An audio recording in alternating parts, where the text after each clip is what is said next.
Hello beautifuls, welcome back to the channel, or welcome to the channel if you are new here. If you're just finding this video now, or me, I have a channeled message for you today.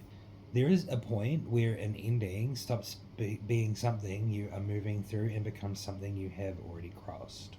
That point has now been reached.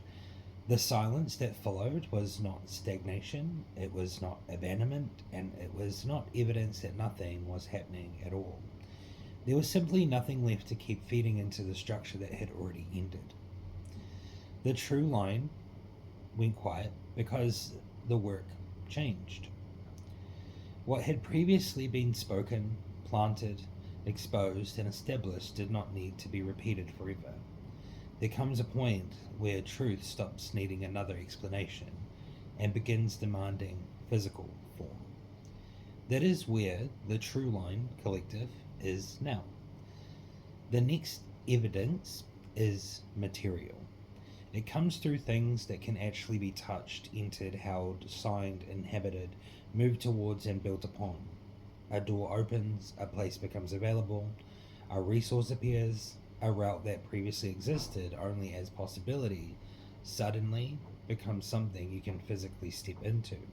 That is important because the old line has spent a long time teaching people to look for change through noise. Another announcement, another prediction, another spiritual performance, another promise that something is about to happen. But the true source of all creation does not need to keep announcing what has already begun.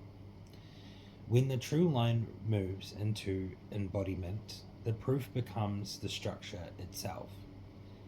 The wheel of fortune at the moment is turning and has turned. What belonged to the previous cycle is not being invited forward for another round of negotiation.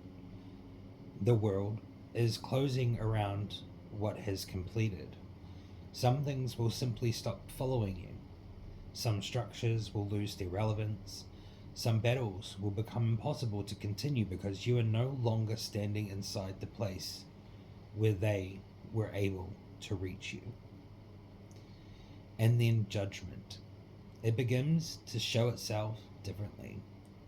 Not as endless punishment, not as another dramatic reckoning, as placement.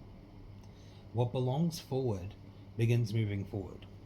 What cannot hold the true line remains where it is. What was only imitation cannot cross simply because it learned the language. This is where authority becomes visible. Not the performance of authority, not people declaring themselves leaders of something they have not entered. Actual authority is demonstrated by what can hold structure without distortion. What can remain standing, what can provide, what can move, what can carry life forward without recreating the machinery that was already completed. And once that structure is in position, movement accelerates. The chariot does not ask whether the old world approves of the direction. It moves because the route is open. So if the true line has felt unusually quiet, understand what that silence was doing. It was separating message from embodiment. The next phase is not about saying the same truth louder. It is about watching what was already planted become physical. The ending has happened. The stillness has done its work. The first material proof is beginning to appear. And now the true line moves.